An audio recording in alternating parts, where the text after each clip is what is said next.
कृष्णं कमलपत्राक्षं पुण्यश्रवणकीर्तनं वासुदेवं जगद्योनिं नौमि नारायणं हरिं वसुदेवसुतं देवं कंसचाणूरमर्दनं देवकी परमानन्दं कृष्णं वन्दे जगद्गुरुं कृष्णं वंदे जगद्गुरुं। భగవద్గీత 2వ అధ్యాయము 56వ శ్లోకము. దుఃఖేషు అనుద్విగ్నమనాః సుఖేషు విగతస్పృహః వీతరాగభయక్రోధః స్థితధీః మునిః ఉచ్యతే. స్థితధీర్మునిరుచ్యతే. దుఃఖేషు దుఃఖములయందు ఉద్విగ్నమనాః ఉద్విగ్నుడై ఉన్నటువంటి మనస్సుగా కలవాడు నా అనేటువంటిది లేకుండా ఉన్నటువంటి వాడు. సుఖేషు సుఖములయందు విగత స్పృహ వీడి ఉన్నటువంటి వాడు. ఇదన్నమాట. అసలు దుఃఖాలకు కారణం ఏమిటనే మాటకి కింద రాగ భయ క్రోధ అన్నారు. రాగము, భయము, క్రోధము ఈ మూడు ప్రధానముగా దుఃఖములకు కారణమై ఉన్నటువంటివి. అది అక్కడ వీత అన్నారు. వీత అంటే ఈ మూడు కూడా లేకుండగా ఉన్నటువంటి వారు. వీత వీడి ఉన్నటువంటి వాడు అనగా రాగము లేదు, భయము లేదు, క్రోధము లేదు. ఈ మూడు లేకుండగా ఉన్నటువంటి విధానం కలిగి ఉన్నట్లయితే వారు స్థితధీహి మునిః ఉచ్యతే. స్థిరమైనటువంటి బుద్ధి గలవారుగా భావించుకోవాల్సి ఉంటుందని స్వామి చెప్తూ ఉన్నారు. ఇది చూస్తే అంత తేలికైనటువంటి యొక్క విషయం కాదు. కనుక ప్రతి ఒక్క వ్యక్తిని ఈ రాగపాశం పెనవేసుకొని ఉన్నది. పేగు బంధం తెగినా కానీ రాగబంధం తెగేది కాదు. ప్రగాఢముగా అల్లుకుపోయి ఉన్నటువంటి రాగబంధం. కనుక ఈ రాగం అనే దాని కారణంగానే దుఃఖేషు దుఃఖములు అనేటువంటివి ఎక్కువగా మిక్కుటముగా వస్తూ ఉంటాయి. ఈ దుఃఖములు కూడా సాధారణంగా వచ్చినట్లయితే అంతగా ఎవరు పట్టించుకోరు. ఏదో కాసేపు ఏడుస్తారు, కన్నీరు తుడుచుకుంటారు, మళ్ళీ మామూలు అయిపోతారు. ఈ ప్రకారంగా ఏదో చిన్న చిన్న విషయాలు, సంఘటనలు ఏర్పడ్డప్పుడు కొంత మనస్సు ఉద్వేగానికి గురి కావటం, దుఃఖానికి గురి కావటం, కాసేపు అట్లా మౌనంగా ఉండటము, ఎవరితో మాట్లాడకుండా ఉండటము చేస్తారు. ఎవరైనా ఏదైనా మాట్లాడితే అమ్మటే కోపావేశానికి గురై వాళ్ళను బాగా ఉతికారేయటము, ఇట్లా సాధారణంగా లోకంలో అందరి కుటుంబాలలో అడపా ఈ అట్లాగా వచ్చిపోతూ ఉంటాయి. ఈ యొక్క దుఃఖములు అనేటువంటివి సాధారణ స్థాయిలో వచ్చిపోతూ ఉంటాయి. ఉద్విగ్నమనాః అన్నాడు. ఉద్విగ్నం అంటే అంటే బాగా పైకి అన్నమాట. అలాంటి దుఃఖములు వచ్చినప్పుడు నిలబడాలంటే చాలా సాధ్యం కానటువంటి యొక్క అంశమే ఉద్విగ్నానికి గురవుతుంది. ఒక్కోసారి కుటుంబాల్లో కూడా ఏదన్నా విషయం వచ్చినప్పుడు చాలా ఆవేశానికి గురవుతారు, చాలా మరి ఉనికిపోతారు, నీరసం వచ్చేస్తుంది, పెద్దగా అరుస్తూ ఉంటారు, అంత కోపం వచ్చేస్తుంది అన్నమాట. కొన్ని సందర్భాలలో తట్టుకోలేనంత కోపం వచ్చేస్తుంది, దుఃఖం వచ్చేస్తుంది. పరమశివుణ్ణి బ్రహ్మలోకంలో దక్షుడు నింద చేశాడు. ఎప్పటి నుంచో ఆయన ఏందో ద్వేషభావం ఉన్నది. పరమశివుని మీద దక్షునికి ద్వేషభావం. తన కుమార్తెను ఆ విధంగా ఆయన తీసుకుపోయాడు, వివాహం చేసుకున్నాడు అనేది దక్షుడికి ఆయన మీద ఉన్నటువంటి కోపం. అయితే సందర్భం దొరికింది ఒకసారి. బ్రహ్మలోకంలో బ్రహ్మసభ ఏర్పాటు చేశారు. అక్కడ త్రిమూర్తులు వేధించారు, అనేక దేవతలు వచ్చారు. ఆ సభకు దక్ష ప్రజాపతి కూడా వచ్చాడు. దక్ష ప్రజాపతి, ఆయన ప్రజాపతి అన్నారు. ఆయన రాగానే అందరు నిలబడి నమస్కారం చేశారు, త్రిమూర్తులు తప్ప. ఆ విధంగా నమస్కారం చేయటంతో పరమశివుడు లేచి నమస్కారం చేయలే. ఏమిరా ఎంత కండ కవరం, దక్ష ప్రజాపతిని నేను వస్తే చూసి కూడా పరమశివుడు కూర్చునే ఉన్నాడు అని ఆ మహాకోపావేశంతో పరమశివుడిని చాలా దూషణం చేశాడు. ఆ సందర్భంలో భృంగి, సురంగి మొదలైనటువంటి వాళ్ళందరూ కూడా వాదోపవాదాలు, శాపనార్థాలు ఇవన్నీ పెట్టుకోవడం జరిగింది. మరి ఆ తర్వాత ఎట్లయినా ఈశ్వరుణ్ణి అవమానం చేయాలి, కించపరచాలి అని కంకణం కట్టుకున్నాడు. ఆ ప్రకారంగా ఒక యజ్ఞం తలపెట్టాడు, నిరీశ్వర యాగం తలపెట్టాడు. నిరీశ్వర యాగం చేస్తూ ఉన్నా కానీ పరమశివుడు ఏమీ కూడా ఆయన ఏమీ బాధపడలేదు. కానీ ఆ యొక్క యజ్ఞానికి భార్య సతీదేవి వెళ్తా అని చెప్పని పట్టింది. పరమశివుడు అక్కడికే చెప్పాడు, ఈ యజ్ఞం చేస్తుంది నన్ను అవమానం చేయటానికి, కనుక నువ్వు దూరంగా ఉండు, వెళ్ళమాక, నేను దూరంగా ఉంటా, సమస్య లేదు, 2 రోజులు అయిపోతుంది యజ్ఞం, అంతే మర్చిపోతారు అని ప్రకారం పరమశివుడు చెప్పాడు సతీదేవికి. అయినా కానీ తండ్రి చేస్తున్నటువంటి యాగానికి అనేక మంది ఆహ్వానం మేరకు పోతూ ఉన్న విషయం చూసింది. తన చెల్లెలు కూడా మరి ఆ విధంగా వెళ్ళటం చూసింది. అనేక బంధువులు, దేవతలు అందరూ పోతూ ఉండక కోలాహలంగా తనకి పోవాలనే ఆపేక్ష కలుగుతుంది కదా. మరి అట్లా పరమశివుడు వద్దన్నా కానీ ఆమె బయలుదేరింది. నా తండ్రి గారు చేస్తుంటే పోకపోతే ఎట్లా అండి, ఆ తండ్రి గారు అంత అవమానం పొందుతాడు నేను లేకపోతే అని చెప్పన్నా. పుట్టింటి వ్యామోహం సాధారణంగా ఉంటుంది ఆడవాళ్ళకి.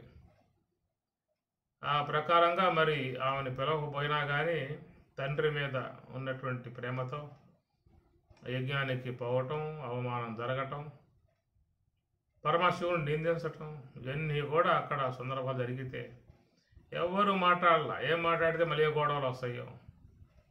దక్ష ప్రజాపతి మహాకోపంతో ఉన్నాడు. ఏమైనా పోయి చెప్దామా అంటే వినడు. పైగా కోపగించుకున్నాడా శాపనార్థాలు పెడతారు.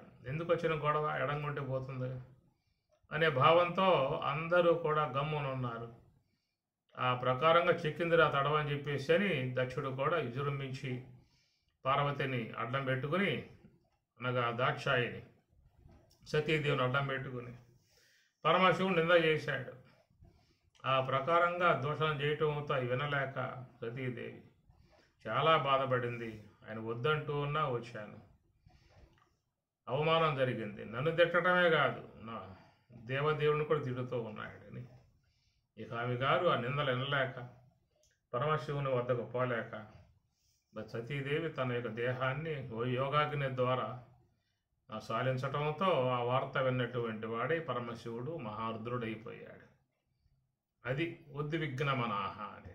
తప్పదు, అంతటి మహాదేవులు కూడా సందర్భాలు కొన్ని వచ్చినప్పుడు అవి ఆపగలిగే అవకాశాలు లేవండి. మరి అది పరమశివుడే మరి నిరంతరంగా తపస్సు చేసే మహానుభావుడు, సమస్త లోకాల చేత ఆరాధ్య దైవం.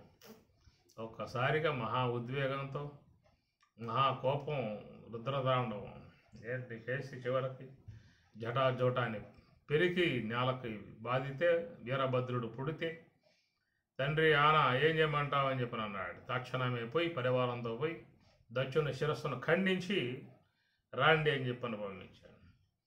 ఆ విధంగా వీరభద్రుడు తన యొక్క పరివారంతో బయలుదేరి యజ్ఞం వద్ద ఉన్నటువంటి అందరినీ పట్టి బాధారు.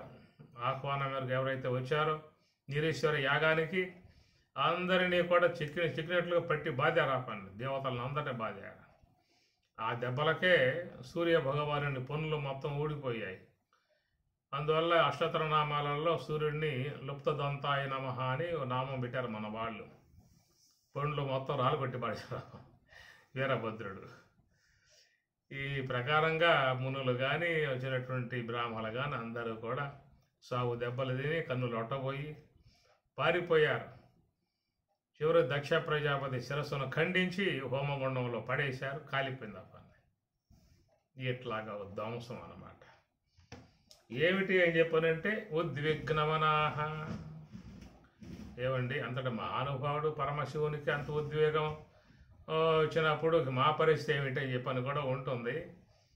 కాబట్టి ఈ స్థితప్రజ్ఞులుగా చెప్తున్న మాట కాబట్టి కొంచెం సంయమనం కూడా పాటించాల్సి ఉంటుంది.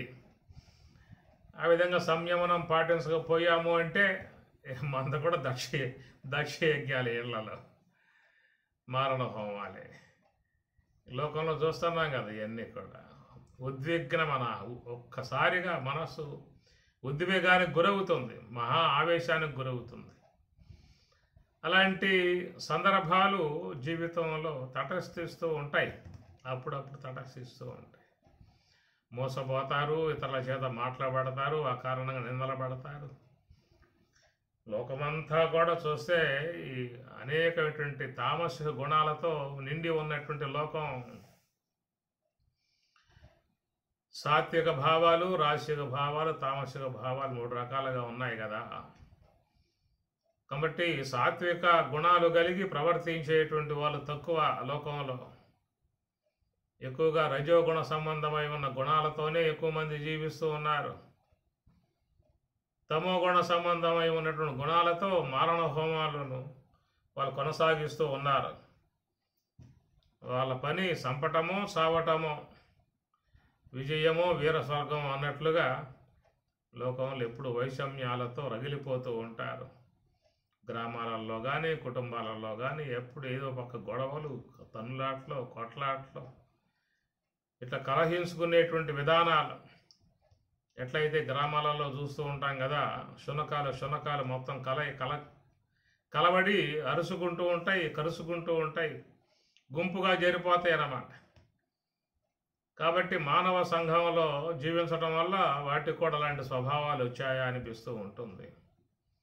ఈ ప్రకారంగా ఎక్కువ శాతం ఈ తమోగుణ స్వభావాలతో ఉన్నటువంటి వాళ్ళు లోకంలో చాలా వరకు ఉన్న విధానం.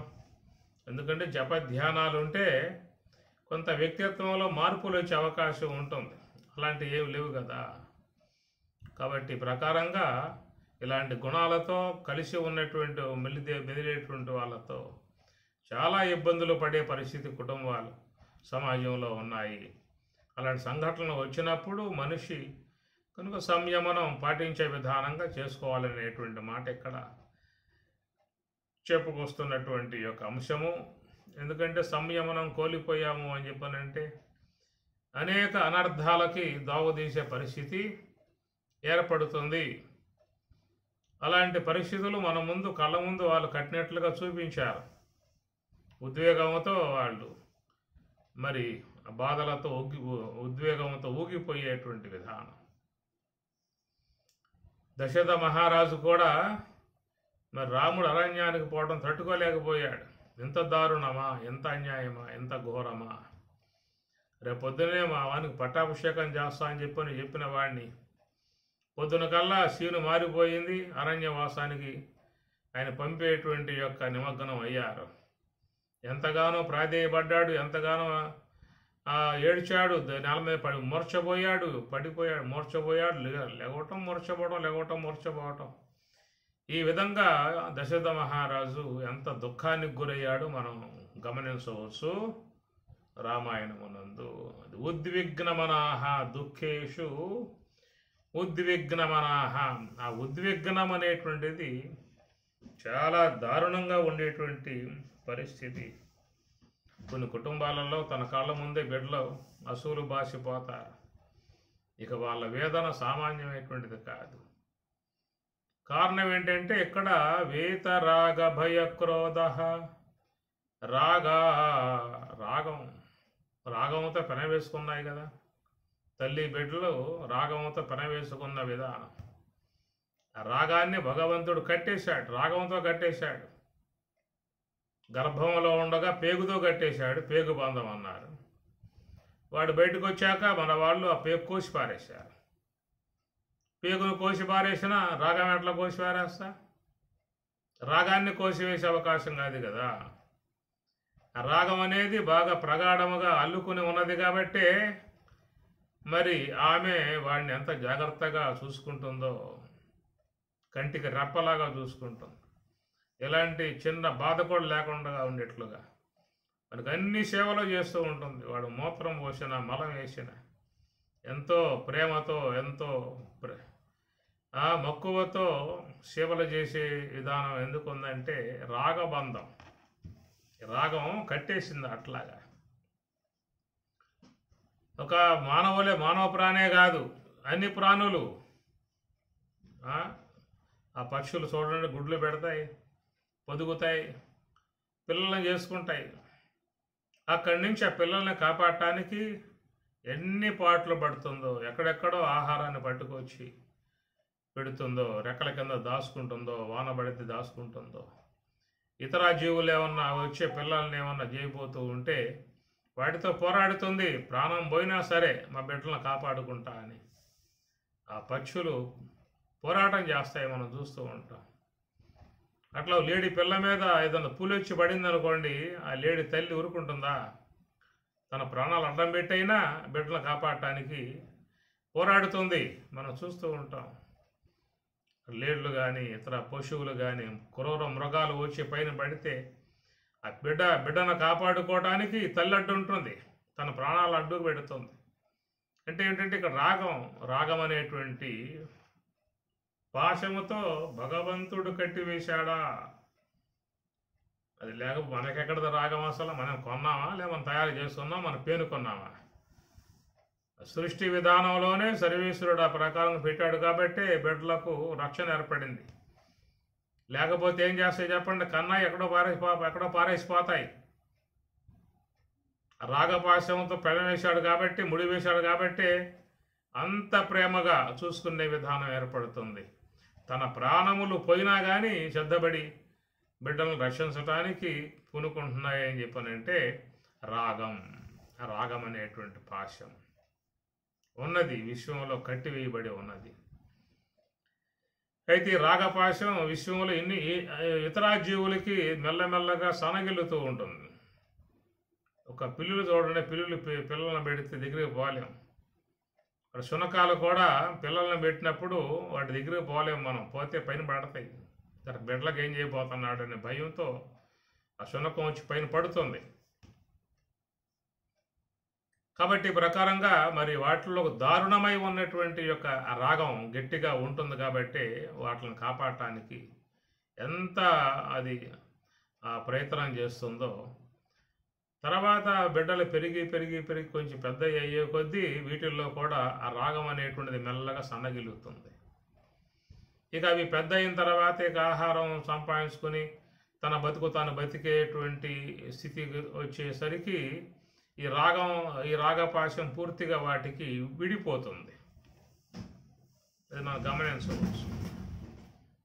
బిడ్డలను కన్నప్పుడు కాపాడేటువంటి యొక్క రాగం ఎంత ప్రగాఢంగా ఉంటుందో, ఎంత గట్టిగా ఉంటుందో, తన ప్రాణములు కూడా అడ్డుపెట్టి బిడ్డలను కాపాడేటువంటి విధానాల్లో చూస్తే ఆ రాగపాశం ఎంత ప్రగాఢంగా ఉన్నది కాబట్టి ఆ పసికందులుగా ఉన్నటువంటి యొక్క పిల్లలు రక్షింపబడి మరి పెరిగి పెద్ద అయ్యి విశ్వంలో సంచరించడానికి యోగ్యముగా ఉందని చెప్పనంటే ఆ రాగం అనేటువంటి యొక్క పాశముతో భగవంతుడు కట్టివేయబట్టి.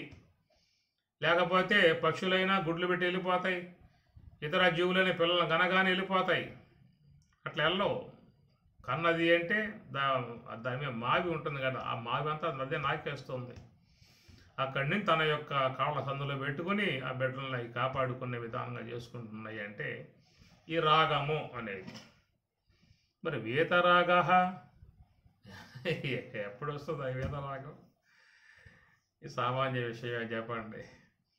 ఇతర జీవులకి బిడ్డలు కొంచెం ఎదిగొచ్చి అవి మళ్ళీ తిరిగి ఎగరగలిగి తన ఆహారం సంపాదించుకునే శక్తి వచ్చేసరికి మెల్లగా తల్లులలో ఆ రాగం సన్నగిల్లి తర్వాత ఇక ఉండదేక, ఆ రాగమే ఉండదేక.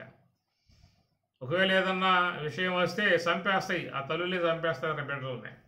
అటు వస్తాయి మళ్ళీ అక్కడి నుంచి తన కళ్ళ ముందే పొడుస్తాయి. అది బిడ్డగా ఉన్నప్పుడు కాపాడతాయి.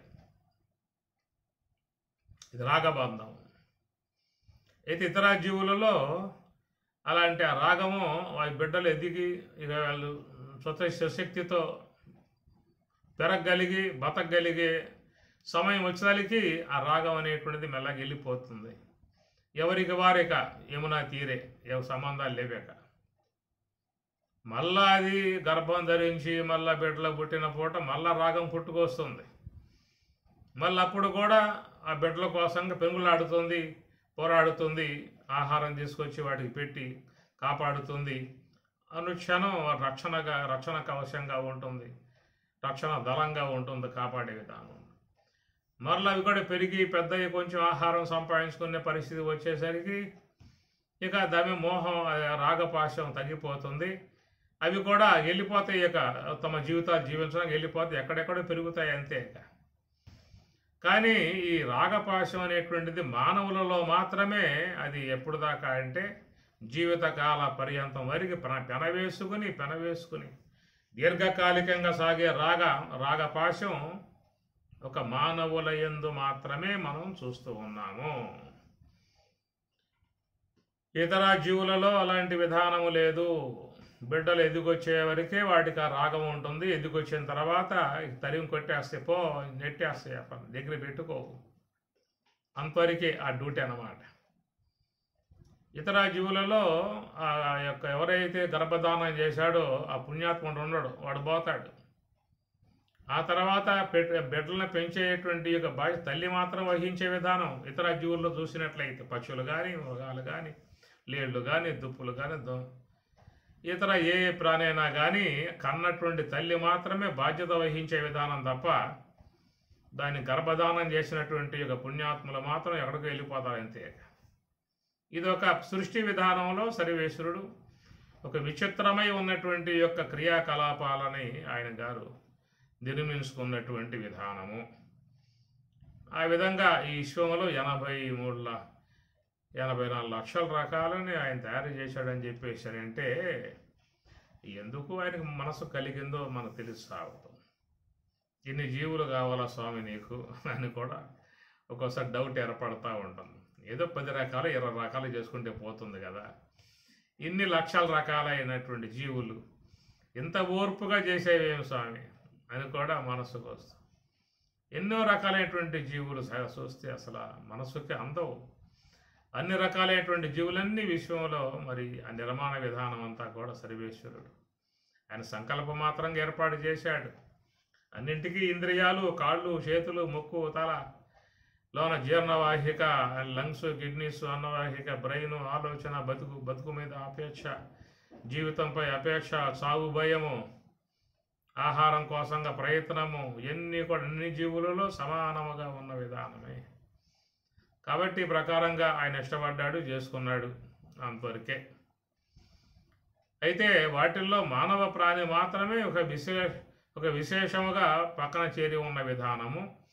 కాబట్టి వీని యొక్క రాగపాశం మాత్రం జీవితకాల పర్యంతం సాగుతానే ఉన్నది. వాడు పెరిగి పెద్దవాడై వాడు మన కుటుంబీకుడే వాడికి మన పిల్లలు పుట్టి వాడికి మన పిల్లలై మన వల్లై ముద్దు మన వల్లై ఈ విధంగా తెగటల్ల రాగపాశం పోతా ఉందన్నమాట. మానవుని యందు మాత్రం పోతా ఉన్నది. ఇతర జీవులలో అది కొద్ది కాలం ఉండి అది కాస్త సమస్య పోతుంది ఆ రాగపాశం. సరే, ఏదేవైనా ఈ రాగం అనేటువంటిది మాత్రమే దుఃఖేషు ఉద్విగ్నమనాహ అనుద్విగ్నమనాహ అని చెప్పి స్వామి చెబుతూ ఉన్నాడు. ఉద్విగ్నమనాహ కనుక ఉద్వేగము కలిగినటువంటి యొక్క దాన్ని గురి కాకూడదు అని చెప్పి అంటూ ఉన్నాడు. దుఃఖమును కలిగినప్పుడు కానీ మనం విశ్వం యొక్క విధానంలో చూసినట్లయితే ఈ రాగపాశములతో పెనవేసుకు ఉన్న జీవితాలు కాబట్టి ఎవరికి ఏమి జరిగినా కానీ ఒక్కసారిగా మనసు దుఃఖాలకు గురి కావడం లాంటి విధానాలని పెద్ద పెద్ద మహానుభావులు కూడా వాటి నుంచి బయటపడటానికి వీలు కాలేదనేటువంటి విషయమే కనబడుతూ ఉన్నది. ఇలా చెప్పుకున్నాం కదా, పరమశివుడు అంతటి మహానుభావుడు తన సతీదేవి అసువులు భాషిందన్న విషయం వినగానే మహారుద్రుడైపోయి జటాజోటాన్ని పీకి రుద్రతాండవం చేసి వీరభద్రుని పుట్టించి పోయి సంపండి రావాలని అందరని చెప్పి అన్నాడు. ఇది ఉద్విగ్నం అంటే ఏమిటి అర్థం ఎక్కడంటే పరమశివుడు అట్లా ఉద్వేగాన్ని చెందాడా అనే విషయం మీద మనకి పెద్ద చర్చ అవసరం లేదు. అంతటి స్థాయికి తీసుకురాగలిగేటువంటి సందర్భాలు జీవితంలో వస్తూ ఉంటాయి అని చెప్పని అవి రావటం కారణం ఏంటంటే రాగం రాగం రాగం రాగం 4 పూట్ల కనుక ఇంట్లో ఒక శునకాన్ని పెంచాము అంటే ఆ శునకం మీద రాగభావాన్ని పెంచేసుకుంటారు. దాన్ని జ్వరం తగిలిందా అని డాక్టర్ వద్ద తీసుకెళ్తారు. అది అన్నం తినకపోయిందా అంటే దిగులు పడతారు ఇంట్లో వాళ్ళు. ఏదైనా అస్వస్థత పడుకుందా అంటే ఇంట్లో వాళ్ళు ఎవరు భోజనం చేయరు. కొన్ని కుటుంబాల్లో అక్కడ చూస్తూ ఉంటాను. నిజంగా శునకం చనిపోయిందా అని చెప్పనంటే ఆ అది ఇంట్లో వ్యక్తి పోయినట్లుగా బాధపడిపోయే పరిస్థితి.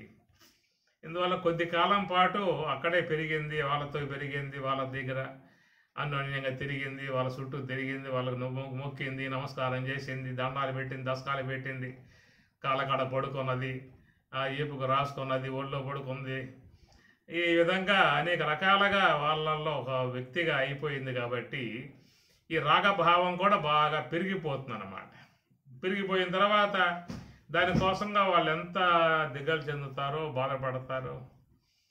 ఈ ప్రకారం శునకాలే కాదు, పశువులు కానీ ఇతర జీవులు కానీ వాటి మీద ఉన్నటువంటి ప్రేమలు పెంచినప్పుడు, రాగాలు పెరిగినప్పుడు బాధపడే పరిస్థితే ఏర్పడుతుంది.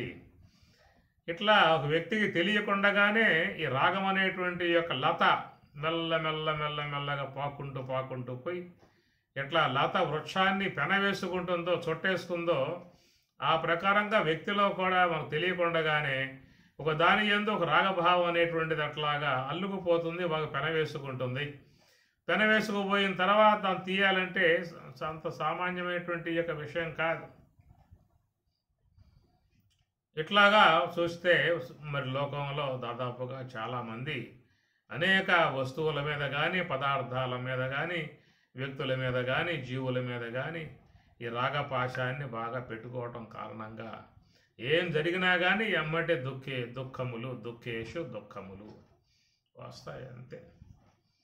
కుంతీదేవి ఎప్పుడు కూడా ఇంకా బాధపడుతూ ఉండడమే, ఎప్పుడు దుఃఖమే ఆమెకి. ఎందువల్ల అంటే అనుక్షణం తన బిడ్డల్ని చంపేస్తారేమో, తన బిడ్డల్ని ఏమైనా చేస్తారేమో, వాళ్ళ సరైనటువంటి యొక్క ఆదరణ లేదు, పెద్దవాళ్ళు అండలేదు, ఉన్న వాళ్ళంతా వాళ్ళ సొత్తు అయిపోయారు. ధృతరాష్ట్రుడు సొత్తు అయిపోయారు. దుర్యోధనునికి భయపడి అందరూ కూడా ఒక మాట కూడా మాట్లాడరు.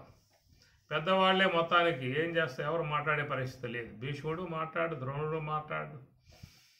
ఈ విధంగా అయిపోవడంతో కుంతి ఏం చేయాలో పోలుపోక నిరంతరంగా బాధపడే విధానం, దుఃఖపడే విధానం, ఉద్వేగాలు పొందే విధానం, ఇది సాధారణంగా చూస్తే లోకంలో మరి ప్రతి కుటుంబాలలో ఉన్న విషయమే. పైకి చెప్పుకునే అవకాశాలు లేవు. ఏమని చెప్పుకుంటారు చెప్పండి? ఒకవేళ ఏదైనా పక్కింటి వాడికి పోయి మొరబెట్టుకుంటే వాడు మళ్ళీ ఇంటికి వస్తాడు. ఎందుకు వచ్చావురా అంటే, మరి నువ్వు మా ఇంటికి వచ్చావుగా, మొరబెట్టుకున్నావుగా, కాబట్టి మీ ఇంటికి నేను వచ్చాను అంటాడు. తన మొర వల్ల ఆరంభం చేస్తాడు. ఎవరి మొరలో వాళ్ళకు ఉన్నాయి. కాబట్టి ఎవడు వినడు. కాబట్టి అందరూ కూడా గుడికి వెళ్తారు. మంచిగా గుళ్ళో అయితే అమ్మవారు, స్వామివారు తీరుబాటుకు కూర్చుంటారు. వారు నైవేద్య నివేదన అయిపోతుంది, ఛత్రశామరాలన్నీ వీస్తారు. ఆ విధంగా స్వామివార్లకి సగ స్తోత్రాలు చెల్లిస్తారు, అభిషేకాలు పూజలన్నీ అయిపోతాయి. తీరుబాటుగా ఉంటాడు. కాబట్టి భక్తుడు కూడా పోయి ఆడ కూర్చుని ఇక తన గోడు చెప్పడం ఆరంభం చేస్తాడు. తీరుబాటుగా వినేటువంటి యొక్క సావకాశం ఒక భగవంతునికి మాత్రమే ఉందన్నమాట. కాబట్టి ఆయన గారు మొత్తం అంటాడు. వీడు కూడా తన గుండెల్లో ఉన్న బరువంతా దింపుకుని స్వామికి చెప్పేశాను, ఇక నా బరువు తగ్గింది, ఏదైనా చేయగలిగితే ఆయన చేయాలి, నా మొర విన్నాడు కాబట్టి నాపై దయదలిసి నా కష్టాలన్నీ పోగొట్టే విధానంగా ఆయన చూసుకుంటాడు అని ఒక నిబ్బరం వాడికి ఏర్పడుతున్నవాడు చెప్పుకోవటం వల్ల. కాబట్టి ఎవడికోడు చెప్పుకోవాలి. ఎవడంటాడు లోకంలో చెప్పుకుందామంటే ఎవడికుండేటువంటి యొక్క సొద వాడికి ఉన్నది. మనం మొదలుపెట్టామనుకో మళ్ళీ వాడు మన ఇంటికి వస్తాడు చెప్పడానికి. మందు చెప్పుకుంటానికి ఇష్టం ఉంటుంది కానీ ఎదుటివాడి సొద వినటానికి ఇష్టం ఉంటుంది మనకు ఉండదు. మన సొద అయితే మనం అంతం చెప్పుకుంటానికి ఇష్టపడతాము. కానీ ఎదుటివాడు వచ్చి ఎవరు సొద ఆరంభం చేస్తే అయ్యా ఆపు సొద, నాకు తీరిక లేదు, ఇప్పుడు నేను వినలేను, మళ్ళీ తర్వాత ఇప్పుడు నీ ఫోన్ చేస్తా అప్పుడు రా అంటారు. చెప్పుకోవడానికి ఇష్టపడతారే కానీ వినటానికి ఇష్టపడరు. వీళ్ళు వినటానికి ఏమైనా ఇష్టపడే విధానంగా ఉందనుకోండి, అందరూ బోర్లు కడతారు. ఇక పలానా సుబ్బారావు ఉన్నాడురా ఆయన బాధలన్నీ వింటాడని చెప్పి తెలిసిందనుకో, ఇక అందరూ ఇంటికి వస్తాం ఆరంభం చేస్తారు. ఇదే కదా ఈ మంత్రులందరూ కూడా గెలిచారు అని చెప్పానంటే ఇక వాళ్ళ ఇంటి ముందు అందరూ బార్లు ఉంటారు. ఎందుకంటే మంత్రి గారు మన ఓట్లు వేసే గెలిపించాం. ఎందుకు గెలిపించాం? మన యొక్క బాధలు వింటాడని చెప్పని కదా. ఇక అందువల్ల ఇక అయ్యగారు అపార్ట్మెంట్ ఇస్తాడు. అట్లాగా మంత్రులు వారు గృహంగాడ అందరూ వచ్చి కూర్చుంటారు తమ మొరలు వినిపించుకోవటానికి. ఇట్లా ఎక్కడ పడ్డా కానీ ఆఫీసుకు పోండి, కలెక్టర్ ఆఫీసుకు పోయిండి, అక్కడ 100 మంది ఉంటారు. ఇతర ఆఫీసులకు పోండి, 100 మంది పైగా ఉంటారు. ఏంటంటే మా మొర వినాలి అనేటువంటి విధానం. కారణం ఏంటంటే మరి జీవితంలో వచ్చేటువంటి బాధలు దుఃఖాలు అలా ఉన్నాయి. ప్రధానముగా ఈ రాగ భయ క్రోధ, ఈ భయ క్రోధాలు అనేటువంటివి తర్వాత ఏర్పడతాయి. ఈ రాగం ఉన్నదా అంటే ఈ రాగం ఉన్న చోట భయము ఉంటుంది, క్రోధము ఉంటుంది. కనుక దేనిపై రాగం ఉంటుందో అది ఏమవుతుందో వాడేమవుతాడు అనేటువంటి భయం ఎప్పుడు కూడా భయం వెంటాడుతూ ఉంటుంది. ఏదైనా తన యొక్క రాగం గల వస్తువు కానీ వ్యక్తి కానీ ఏదైనా బాధపడ్డాడు అని చెప్పని అంటే ఎమ్మటే బాధ పెట్టిన వాళ్ళ మీద క్రోధం అనేటువంటిది ఏర్పడుతుంది. ఇది నిత్య జీవితంలో అందరి యందు కూడా కొనసాగుతున్నటువంటి విధానము. కానీ ఇక్కడ వేత అని పరమాత్మ అంటూ ఉన్నాడు. వేత తీసిపారై, రాగం తీసిపారై, భయం లేకుండా చూసుకో, క్రోధం రానిమాక అని చెప్పి అంటూ ఉంటాడు. ఆ 3 రాకుండా ఉంటేనే స్థితధీహి, నువ్వు స్థిరమైనటువంటి యొక్క స్థితప్రజ్ఞుడవయా అన్నాడు.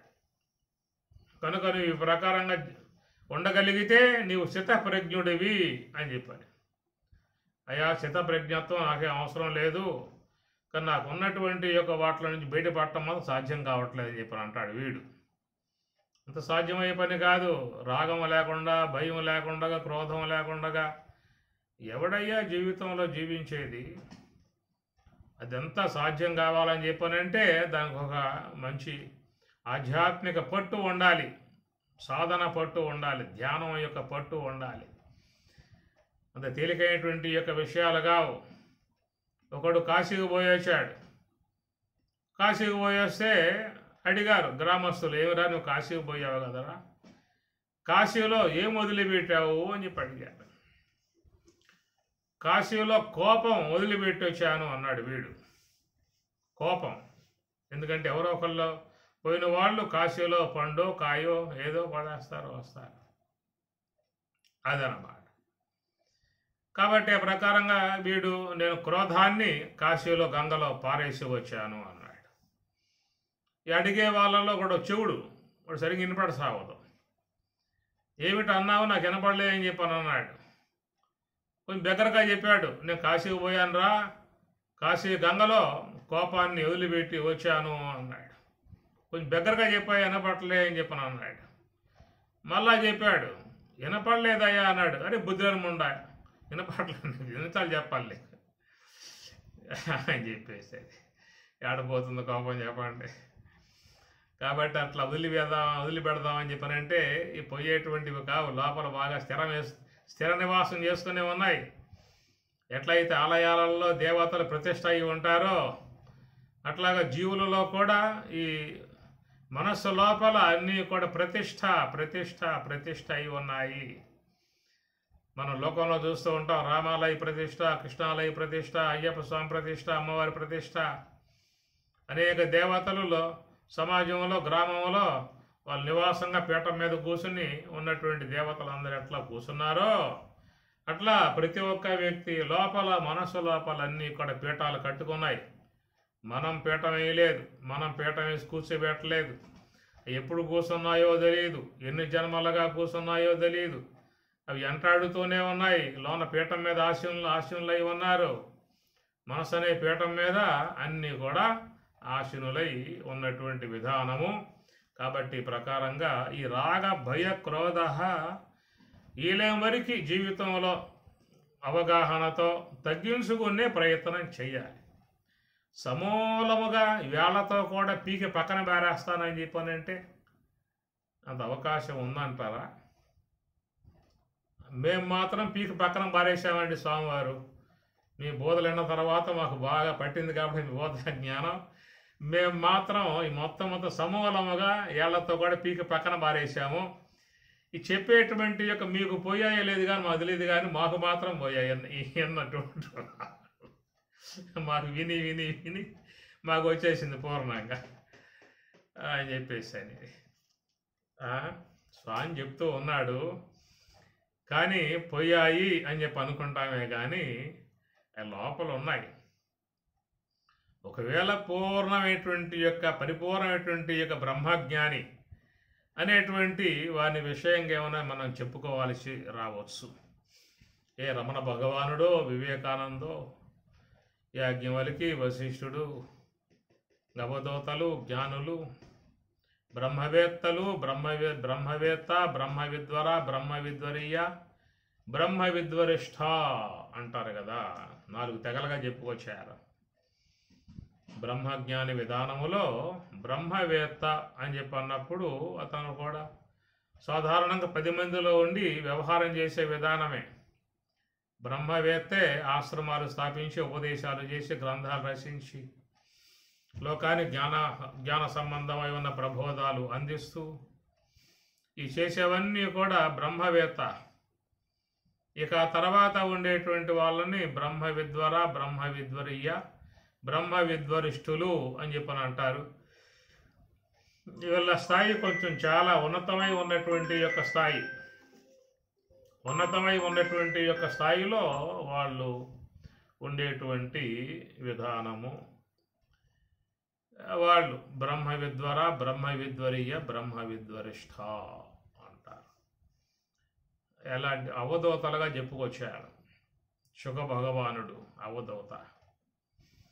ఇట్లాగా లోకంలో కొంతమంది మహానుభావులు ఉంటారు, అవధూతలై ఉంటారు. ఇక వాళ్ళకేమీ కూడా పట్టిందే ఉండదు. జడభరతుడు ఆయన సంపటానికి కూడా సిద్ధపడ్డ తలకాయ వాంచి అమ్మవారికి అర్పించడానికి సిద్ధపడ్డాడు.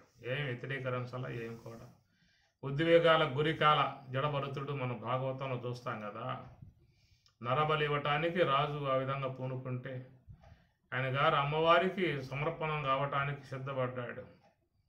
అది జడభరతుడు అవధూత స్థాయిలో ఉన్నటువంటి వాడు.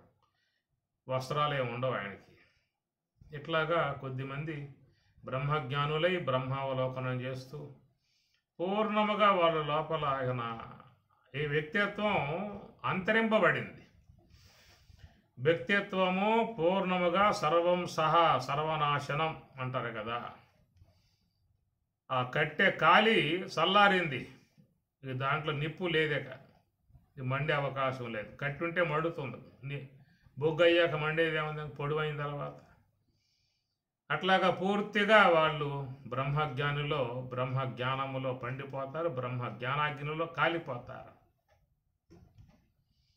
యస్య సర్వే సమారంభాః కామ సంకల్పవర్జితాః జ్ఞానాగ్నిదగ్ధకర్మాణం తం ఆహుః పండితం బుధాః.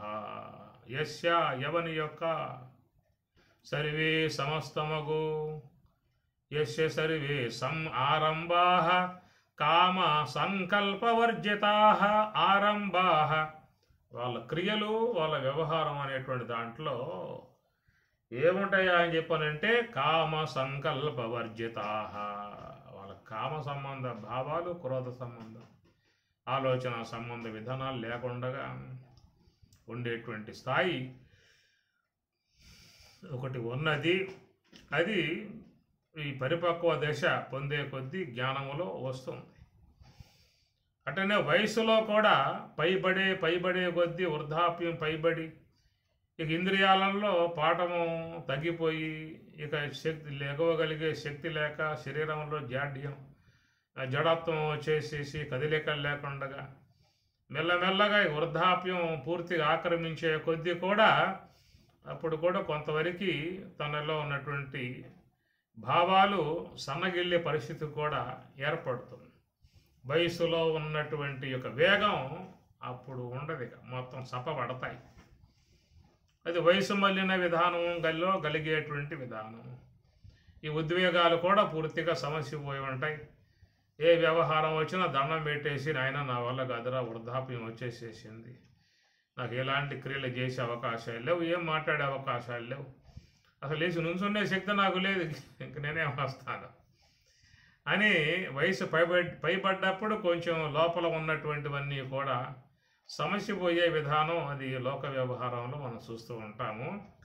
కానీ ఇక్కడ జ్ఞానపరంగా చూసినట్లయితే మరి బ్రహ్మజ్ఞాని బ్రహ్మవిద్వరా బ్రహ్మవిద్యురయ్య అని అంటారు కదా, అక్కడ కొంచెం ఎన్ని కూడా మెల్లగా సమస్య పోయే స్థితి. జ్ఞానాగ్ని దగ్ధ కర్మాణం తం ఆహు పండితం బుధాః. ఆ జ్ఞానాగ్నిలో లోన ఉన్నటువంటి సూక్ష్మదేహం కాలిపోతుంది అన్నారు. ఇక ఆ సూక్ష్మదేహములో ఉన్న కర్మలు అవి కూడా కాలిపోయే పరిస్థితి. భస్మసాత్ కురుతే అన్నారు. అట్లా మరి ఆ మనస్సులో చేరి ఉన్నటువంటి ఏవైతే గుణాలు ఉన్నాయో కామాది గుణాలు అవి కూడా జ్ఞానాగ్నిలో కాలిపోతాయి అనేటువంటి మాట. స్థూల శరీరంబు సుస్థిరంబుగనుండు సర్వేంద్రియంబుల ప్రశాంతినందు సన్మనః పవనముల్ చంచలింపకయుండు కామాది శత్రువర్గము నశింసు కామాది శత్రువర్గము నశింసు స్ఫురత్వ అమానిత్వాది సుగుణములు సమకూరు ఘన గుణాతీత లక్షణమునదవు బొలుపారు వైరాగ్య బోధోపరతులు సంపూర్ణంబులై మది బదలుచుండు పరమ సుఖవార్ది ఒప్పొంగి పారుచుండు ముందట వసించి మోహించి మోక్షలక్ష్మి సర్వమును బ్రహ్మమును జూసు శాంతి నిధికి. అలాంటి ఆ స్థితి జీవితంలో ఎప్పుడు వస్తుందో అనే విషయాన్ని ఎవరికి వారు చూసుకోవాల్సి ఉంటుంది. ఈ జీవితంలో అంత లెక్క ఉన్న ప్రయాణం చేయగలిగే ఓపికలు ఉన్నాయా, అంత లెక్క చేరుకునేటువంటి విధానం మన జీవితంలో ఏర్పడుతుందా? హే పరమేశ్వర, ఈ జీవితానికి ప్రసాదించు అవకాశాలు ఉంటే, ఏమైనా సౌలభ్యములు ఉంటే, ఏదన్నా మీకు అవకాశాలు ఉంటే, మీకు ఇచ్చేటువంటి ఏదన్నా మాకు దయ ఉంటే చూడు ఈ జన్మలో ప్రసాదింపజేయి. అంత గట్టిగా చెప్పేదేం కాదు.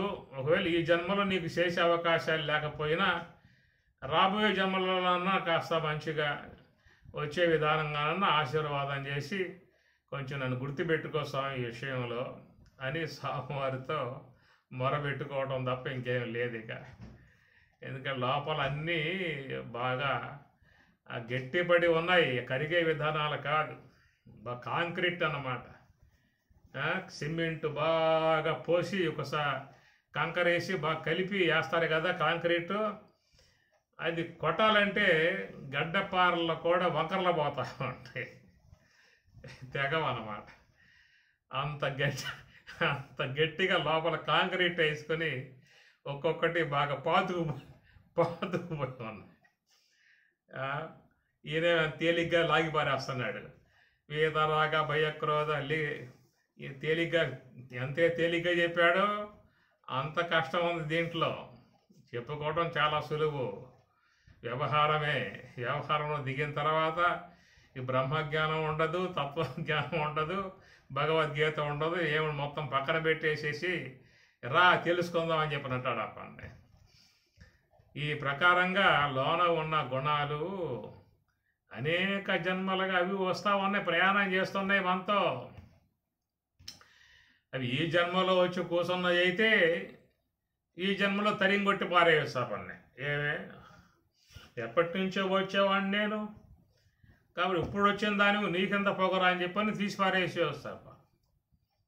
కానీ అవి జీవుడితో పాటు అనేక జన్మలుగా అవి కూడా ప్రయాణం చేస్తూ వస్తూ ఉన్న విధానము. మనకెంత పట్టున్నదో వాటికి అంత పట్టుంది లోపల సూక్ష్మ దేహంలో. ఆ ప్రకారంగా లోన ఉన్నటువంటి వీతరాగ భయ క్రోధ, భయము అనేది కూడా అది కూడా ఒక అంశమే, గుణమే. అభయం సత్వ సంశుద్ధి జ్ఞానయోగ వ్యవస్థితి అని పరమాత్మ నిర్వచనం చేశాడు.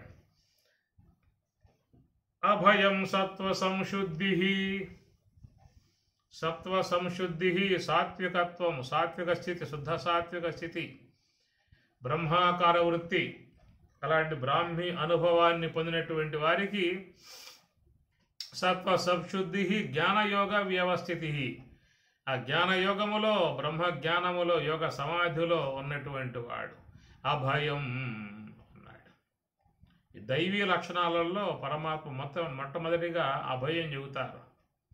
అభయం సత్వ సంశుద్ధి జ్ఞానయోగ వ్యవస్థితి దానం దమశ్చ యజ్ఞశ్చ స్వాధ్యాయస్తపార్జవం అహింసా సత్యం అక్రోధ త్యాగ శాంతి అపైశనం దయా భూతేషు అలోలత్వం ఆర్దవం హ్రీహి అచాపలం తేజ క్షమః ధృతి.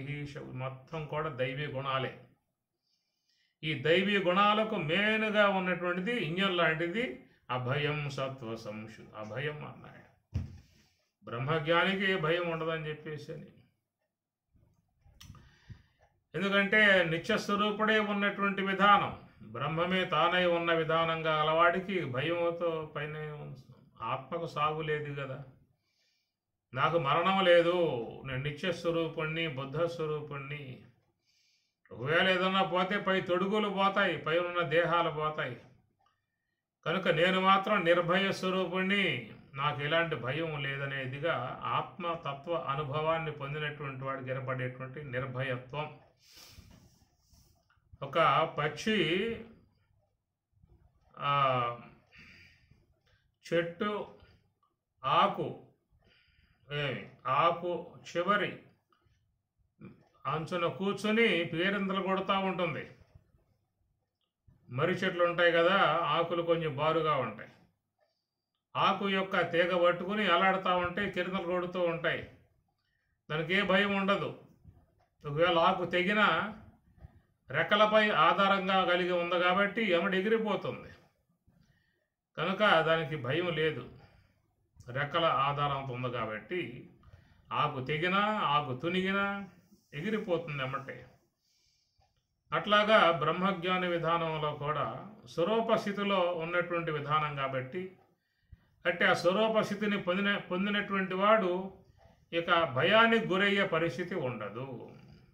నిత్యమై, శుద్ధమై, అఖండమై, అనంతమై, వ్యాపకమై ఉన్నటువంటి ఆ బ్రహ్మమే తానై ఉన్న స్వరూప స్థితి.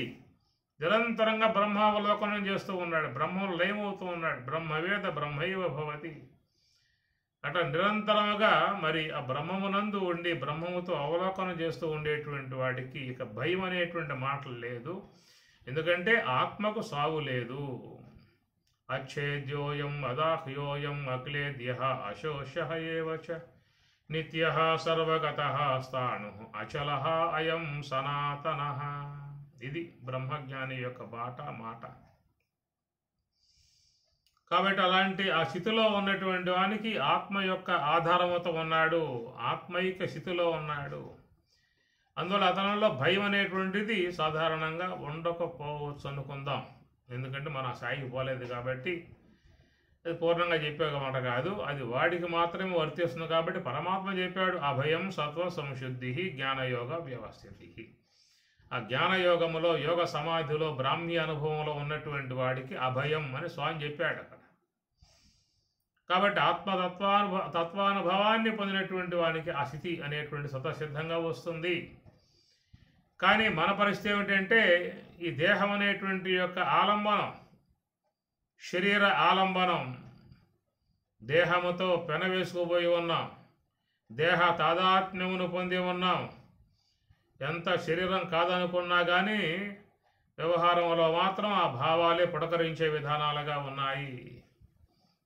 అది నాహం దేహో నేంద్రియాణ్యంతరంగం నాహంకార ప్రాణవర్గో న బుద్ధి ధారాపత్యక్షేత్ర విత్తాది దూర సాక్షి నిత్య ప్రత్యేగాత్మ శివోహం. ఈ శ్లోకాలు మనం మోహన్ రాగంలో, అబీరి రాగంలో, శ్రీరాగంలో, మాల్కోసులో అనేక రాగాలలో మార్చి మార్చి మార్చి మార్చి పాడతాం. కానీ అర్థం ఏమన్నా అన్వయం అయిందా అంటే ఎక్కడ అన్వయం చెప్పండి. నాహం దేహోనేంద్రియాణ్యంతరంగం, నేను దేహం కాదు, అంతరంగాలు కాదు అనేటువంటి యొక్క శ్లోకం వరకు పాడతామే కానీ అనుభవం ఎప్పుడు వచ్చేది?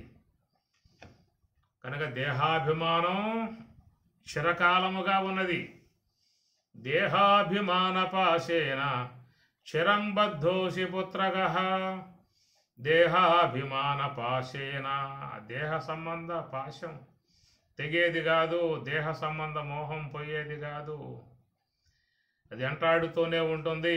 ఆ దేహం యొక్క దేహ తాదాత్మ్య భావన ఉన్నంత వరకు ప్రతి మనిషిలో ఈ భయము అనేది ఒక పక్క కొనసాగుతూనే ఉంటుంది.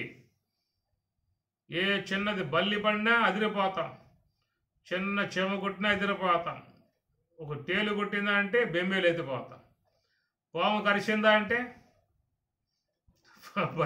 పరుగులు తీస్తాడు. ఎందుకంటే దేహం యొక్క తాదాత్మ్యం అదేమవుతుందో, దేహం ఏమవుతుందో, దేహం పోతుందేమో, ప్రాణం పోతుందేమో, దేహ తాదాత్మ్యమును బాగా పొందామన్నమాట. ఎంతటి తాదాత్మ్యము అంటే మీకు అర్థం కావాలంటే మీరు పని చేయాలి. దాన వీర శూర కర్ణ సినిమా ఉందా లేదా? మీకు వచ్చింది కదా, అప్పుడు ఎన్టీఆర్ తీశాడు. ఎన్టీ రామారావు గారు కృష్ణుడు పాత్ర, కర్ణుడు పాత్ర, దుర్యోధనుడు పాత్ర త్రిపాత్రాభినయంతో చేసిన విధానం అన్నమాట. ఆ దాన వీర శూర కర్ణ అనే సినిమాలో మరి కర్ణుడికి ఉన్నటువంటి కవచ కుండలాలని తీసుకుందే వాడు సంహరింపబడే అవకాశాలు లేవు అర్జునుడి చేతిలో. అర్జునుడేమో ఇంద్రుని పుత్రుడు, మహేంద్రుని కుమారుడు, కనుక ఆయన జయం కోరుకుంటున్నాడు ఇంద్రుడు. మరి ఇంద్రుడు మరి అర్జునుడు కర్ణుడిని జయించాలంటే కవచకొండలు ఉన్నంత వరకు వాడిని జయించే అవకాశాలు లేవు. కాబట్టి కవచకొండలను కనుక మనం ఏదో రకంగా తీసేసుకున్నామంటే మా వాడు జయిస్తాడు, కర్ణుడిని జయించే అవకాశం ఏర్పడుతుంది అని చెప్పి ఇంద్రుడు మారు వేషములో బ్రాహ్మణ రూపములో అడిగింది ఇస్తా అని చెప్పనే నియమం ఉంది కాబట్టి కర్ణుడికి అట్లా ఇంద్రుడు వచ్చి దేహి అన్నాడు, ఏం కావాలో కోరుకో అన్నాడు, నీ కవచ కొండలాలను ప్రసాదించు అని చెప్పి అడిగాడు. వచ్చింది ఇంద్రుడు, తెలిసింది కర్ణుడికి కాదనే పరిస్థితి కాదు. ఇస్తా అన్న తర్వాత ఇవ్వననేటువంటి యొక్క మాట కర్ణుడికి లేదు, వాడికి ఒక ధర్మం ఉందన్నమాట. అప్పుడిక ఆయన కోరిక ప్రకారంగా మరి ఇస్తా అని చెప్పి అన్నాడు కాబట్టి పుట్టుకతో వచ్చినటువంటి కవచ కొండలాలు ఎవరయ్యా ఆ కవచ కొండలాల గల కర్ణుడు అని చెప్పనంటే పూర్వజన్మలో సహస్ర కవచుడు వాడి పేరు, సహస్ర కవచుడు. అప్పట్లో నరనారాయణులు బదరిలో తపస్సు చేస్తూ నారాయణుడు తపస్సు చేస్తూ ఉండగా నరుడు యుద్ధం చేసి కవచం ఓడగొట్టేవాడు. మళ్ళీ నరుడు వచ్చి తపస్సులో కూర్చునేవాడు, నారాయణుడు పోయి యుద్ధం చేసి కవచం ఓడగొట్టేవాడు. ఇట్లాగా తపస్సు చేయటం, తపోశక్తితో ఆ కవచాలను తీసేయటం అనే విధానంగా యుద్ధం జరుగుతుంది. ఇక సహస్ర కవచాలు మొత్తం పోయి ఒక్క కవచం మాత్రమే ఉంటుంది. ఆ విధంగా ఉన్నటువంటి వాడే ప్రాణ భయంతో పరుగులు తీసి సూర్యుని ఆశ్రయించి శరణ వేయాడు. అట్లాగా సహస్ర కవచుడికి సూర్యుడు అభయాన్ని ఇచ్చాడు, రక్షిస్తా అని చెప్పి అన్నాడు కాబట్టి ఆయన మాటున దాగి ఉన్నాడు. తర్వాత అతడే సూర్య భగవానుడు కుంతి గర్భమునందు సహస్ర కవచుడు వాడిని ప్రవేశింపజేశాడు. అటు సూర్యునికి పుట్టినటువంటి వాడే కర్ణుడు అన్నమాట. వాడు కవచ కొండలాలతో పుడతాడు, ఒక కవచం ఉంది కాబట్టి వాడికి ఆ కవచ కొండలాలతో పుడతాడు. వాడే కర్ణుడుగా మనకి చరిత్రాత్మకముగా ఉండే అంశము. మరి ఆ కవచం ఉన్నంత వరకు వాడిని జయించే అవకాశం లేదు. కాబట్టి తన కుమారుడికి విజయం చేకూరాలనే ఉద్దేశంతో కర్ణుడు అనగా ఇంద్రుడు మారువేషంలో వచ్చి ఆ కవచ కుండలాలను దానంగా కోరితే ఇస్తా అని చెప్పి అన్నాడు. కాబట్టి అక్కడ తన మరి పుట్టుకతోనే అంటుకుని వచ్చినటువంటి ఆ శరీరం మీద అతుక్కుపోయి ఉన్నటువంటి చర్మంలాగా చర్మంలో చర్మంగా అతుక్కుపోయి ఉన్నటువంటి యొక్క ఆ కవచాన్ని పీకాలంటే మీరు ఆ సన్నివేశం చూడాలని చెప్పానంటే ఇప్పుడే మీరు పోయి దానవీర శూర కర్ణ అనేది దాన్ని కొట్టండి, యూట్యూబ్లో మీకు వచ్చేస్తుంది. దాంట్లో ఎన్టీ రామారావు మీకు అంతటి దాన్ని లాగటం పీకటం ఎంత చేస్తాడో మీరు చూడొస్తారన్నమాట. అంత బాధాకరంగా ఉన్నటువంటిదిగా చూస్తారు మీరు. అది కాబట్టి దేహాభిమాన పాశేన చిరంబద్ధోసి పుత్రకః మోహోయం జ్ఞాన ఖడ్గేన తన్నికృత్య సుఖీ భవ. ఎట్లా ఆ యొక్క సహస్ర కవచుడికి కవచం, ఆ కవచముతో పుట్టినటువంటి వాడే దాన్ని పెరకాలంటే ఎంత బాధపడ్డాడో ఆ ప్రకారంగా ఈ దేహాభిమానాన్ని తొలగించుకోవాలంటే కూడా అంతే బాధ మానవులకి. అందువల్ల నిరంతరంగా భయం వెంటాడుతూ ఉంటుంది, భయముతోనే పరుగులు చేస్తూ ఉంటారు. కాబట్టి ప్రకారంగా రాగం పెన వేసుకునే ఉన్నది. భార్య భర్తలు, కొడుకులు, కోడళ్ళు, మనవళ్ళు, ముదు మనవళ్ళు, ఈ విధంగా అంతా కూడా ఈ రాగం అనేటువంటి లత అల్లుకుపోయి అందరిలో అల్లుకుపోయి ఉందన్నమాట. పెన వేసుకుని ఉన్నది. ఎవడికి ఏమి కొంచెం జరిగినా, జ్వరం వచ్చినా చాలు, పంటి నొప్పి వచ్చినా చాలు, తలనొప్పి వచ్చినా చాలు, అందరి ఇంటల్లో బాది బెంబేలు ఎత్తిపోతారు.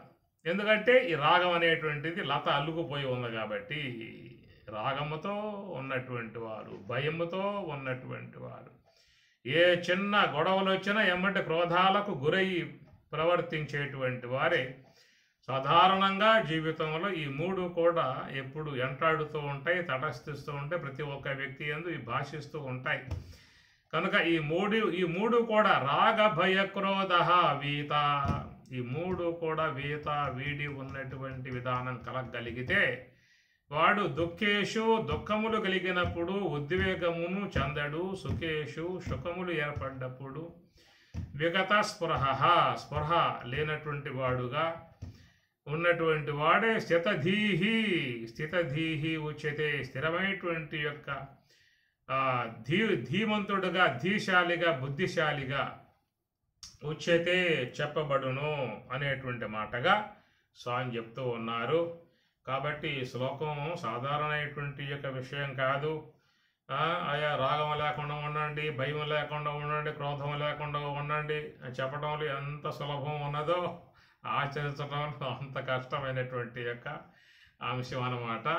అది రాగలిగితే స్థితధీహి అంటే స్థిరమైనటువంటి యొక్క బుద్ధి గలవాడుగానే భావించుకోవచ్చు.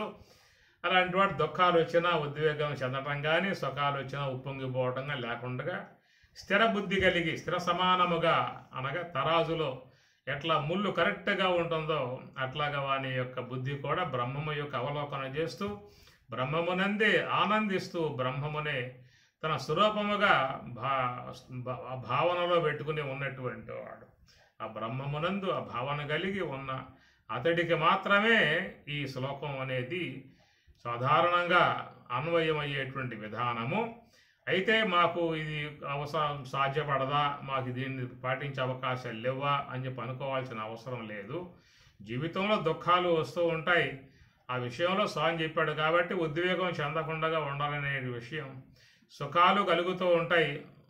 ఆ సందర్భాలలో ఉప్పొంగిపోయే పరిస్థితులు రాకుండా ఉంటాము.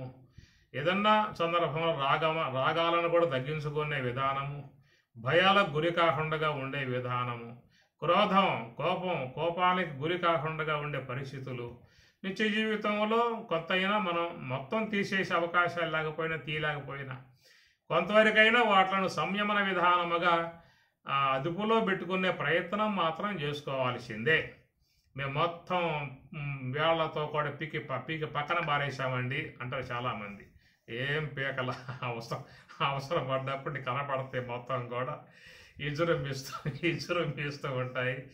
ఎందుకంటే సందర్భాలు రాలేదు కాబట్టి లోపల అట్లాగా పడుకుని ఉన్నాయి. సందర్భం వచ్చిందనుకో ఇక పడగిప్పి ఆడతాయన్నమాట, నాగస్వరం ఊదినట్లుగా. కాబట్టి ఈ ప్రకారంగా ఉన్న విధానం. కాబట్టి జీవితంలో ఏదైనా సందర్భాలు వచ్చినప్పుడు వాటి వేగాలకు గురి కాకుండా ఉన్న సంయమనం, ఎంత బోధ వింటున్నాం కాబట్టి, సోహంభావ ధ్యానం చేస్తున్నాం కాబట్టి కొంతవరకు ఆ సంయమనం పాటించుకుంటూ రాగలిగితే కొంతవరకు మనం సేఫ్ అయ్యే అవకాశం ఉంటుంది. కొంత మనం ఇలా గొడవల్లో తలపెట్టకుండా, ఈ ఇబ్బందులకు గురి కాకుండా, సమస్యలకు లోను కాకుండా, ఈ పోలీస్ స్టేషన్ల కేసులు, అవి కేసులు, ఈ కేసులు, కోర్టు కేసులు, ఇవన్నీ ఇవే. మీ చూడండి, కోర్టులో పడ్డ కేసులన్నీ చూస్తే మొత్తం తీయండి బయటికి, అవన్నీ కూడా రాగంతో పడ్డ కేసులు, భయంతో పడ్డ కేసులు, క్రోధంతో పడ్డ కేసులు మీకుండేది. పోలీస్ స్టేషన్లో మీకు నమోదైన కేసులన్నీ కూడా ఈ రాగంతోనో, భయంతోనో, క్రోధంతోనో.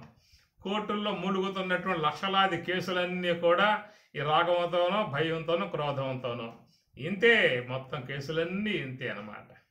కాబట్టి ఈ ప్రకారంగా వాటికి లోను కాకుండా ఆధ్యాత్మిక శక్తి కలిగి భగవద్ అనుగ్రహముతో మన జీవనాన్ని ప్రశాంతంగా సాగించుకునే విధానంగా సర్వేశ్వరుడు జగద్గురువు లక్ష్మణార్యులు అనుగ్రహించి రక్షించునుగాక.